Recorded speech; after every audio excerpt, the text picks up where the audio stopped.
विपक्ष अब सदा के लिए झुंझुना बजाएंगे, वो अपना काम चुन लिए हैं। अब हम लोग 5 बरस केंद्र सरकार हम लोग से झाल बजवाएगी, बिहार सरकार से झाल बजवाएगी और झाल बजाते रहेंगे। जनता कमर कस के बैठी हुई है कि इनको अस्थायी तौर पर झुंझुना पकड़ा देंगे। ये झुंझुना बजाने वाले हैं। बरका झुट्टा पार्टी से अंडा अलायंस को यहाँ कुछ मिलेगा तो क्या मिला? अंडा ही मिला, झुंझुना मिला।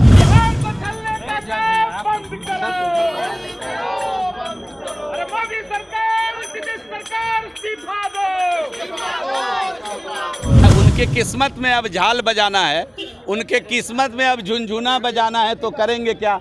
25 के चुनाव में भी 225 सीट एनडीए लाएगी, तो 25 में भी झाल बजाना है, तो अभी से उसकी प्रैक्टिस कर रहे हैं।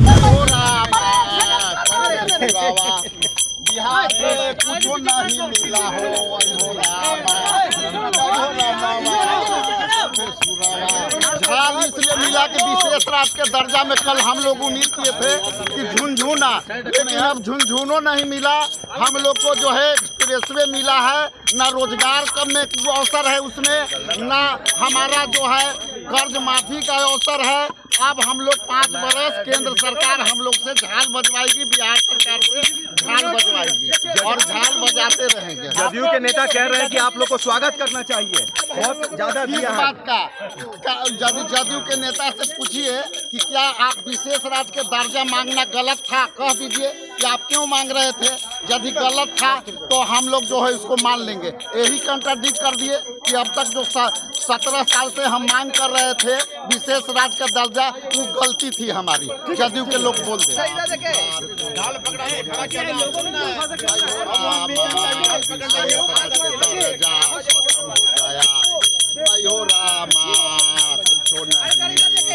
देखिए, बिहार को अब झाल बजाने के लिए केंद्र सरकार ने मजबूर कर दिया है, और इसलिए मजबूर कर दिया कि 17 साल से जो विशेष राज्य के दर्जा का मांग हो रहा था, वो जो है हम लोगों को इसमें कुछ नहीं मिलता।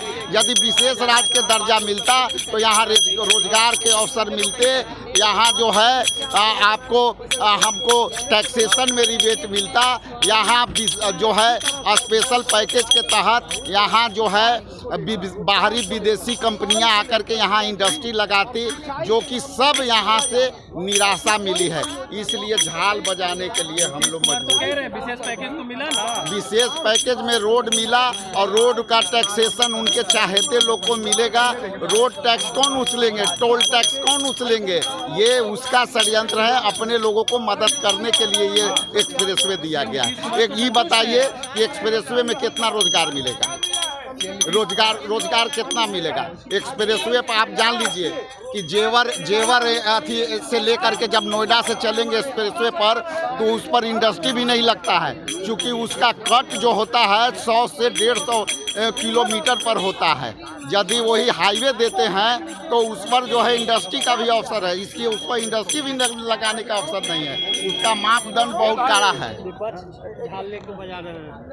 अब उनका काम ही यही रह गया, अब झाल बजाना। सरकार में हम लोग हैं तो विपक्ष कभी झुंझुना बजाएगी, कभी झाल बजाएगी। दूसरा काम क्या है? उनके किस्मत में अब झाल बजाना है, उनके किस्मत में अब झुंझुना बजाना है, तो करेंगे क्या? 25 के चुनाव में भी 225 सीट एनडीए लाएगी, तो 25 में भी झाल बजाना है, तो अभी से उसकी प्रैक्टिस कर रहे हैं। मुख्यमंत्री जी को जाता है, जिन्होंने अलट पलट करके फिर से बीजेपी की सरकार बनवाने में सहयोग किया है और बिहार के लोगों को झाल पकड़वा दिया।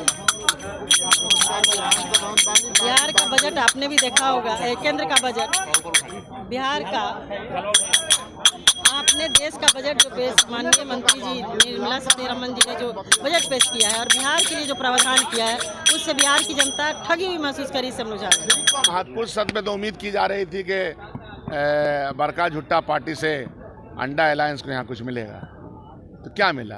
अंडा ही मिला, झुंझुना मिला। क्या लेकर के यहाँ से? ये मैं जो लेके आया हूँ, ये वो तथ्य है जिसमें 2015 में अनाउंसमेंट हुआ था 1,25,000 करोड़, 1,25,3 करोड़ का। उसमें एजेंडा था, प्राइम मिनिस्टर ऑफिस का ये लेटर, इसमें एजेंडा था, उसमें स्किल डेवलपमेंट यूनिवर्सिटी बनानी थी। एक ईंटा बता दें स्किल डेवलपमेंट यूनिवर्सिटी की तो राजनीति छोड़ दूंगा। बीजेपी वाले लोग तौर पर धन्यवाद मोदी कह रहे हैं, तो क्या करेंगे? धन्यवाद नहीं देंगे तो क्या करेंगे? और कहते हैं कि लोग झुनझुना बजाने के सिवा कुछ नहीं कर सकते। तो उनको झुनझुना मिला है तो उनका झुनझुना हम बजा देते हैं, तो उनको मजा आए। पहले विपक्ष जो है वो सबसे पहले फल सब्जी लेकर यहाँ पर आती है, फिर झुनझुना लेकर आती है और कहती है कि बिहार को केवल झुनझुना और झाल दिया गया है, इसके अलावा कुछ नहीं। देखिए, विपक्ष के पास कुछ नहीं रह गया है। विपक्ष देख रहा है कि हमारा जनाधार खत्म हो गया है, इसलिए ये झुनझुना बजा रहे हैं। जनता कमर कस के बैठी हुई है कि इनको अस्थायी तौर पर झुनझुना पकड़ा देंगे। ये झुनझुना बजाने वाले हैं, इनको बिहार के जनता का कोई काम नहीं है। विधानसभा होता है जनता के काम के लिए, क्षेत्र के विकास के लिए, सरकार से सवाल जवाब के लिए। इनको सवाल और जवाब से मतलब नहीं है, इनको मतलब है कि हम क्या विरोध में बोले, कौन सा काम विरोध का काम करें। झुनझुना बजा रहे हैं, आगे भी सदा के लिए झुनझुना बजाएंगे। बिहार में बहार है, माननीय प्रधानमंत्री जी का आभार है। इतना काम बिहार में होने जा रहा है, इतना बड़ा विशेष पैकेज मिला है कि अब तक बिहार को नहीं मिला था। सड़कों का जाल बिछड़ा है, अब देख रहे पर्यटन के क्षेत्र में काम हो रहा है, लाखों लोगों को रोजगार मिलेगा, कई तरह के काम हो रहे। कोई सा सेक्टर नहीं है जिसमें काम नहीं हो रहा है। 6 मेडिकल कॉलेज, 4 एयरपोर्ट, इतना सारा NH, एक्सप्रेस वे, कोसी में बाढ़ पे काम हो रहा है। हम समझते हैं कि बिहार में बहार है, प्रधानमंत्री जी का आभार है। ओवैसी के विधायक अख्तरुल इमान ने कहा है उर्दू को खत्म करने की साजिश। अरे लोग क्या बोलेगा, आलतू फालतू कुछ से कुछ क्वेश्चन करते रहता है, आए बाय करने वाला का जवाब हम नहीं देते। देखिए, विपक्ष अब सदा के लिए झुनझुना बजाएंगे, वो अपना काम चुन लिए हैं। क्या कि जनता कमर कस के बैठ गई है कि इन लोगों को सदा के लिए झुनझुना पकड़ा देना है। इन लोग झुनझुना पार्टी हैं, झुनझुना बजाते रहेंगे। जनता को ठगने का काम हमेशा नहीं हो सकता है।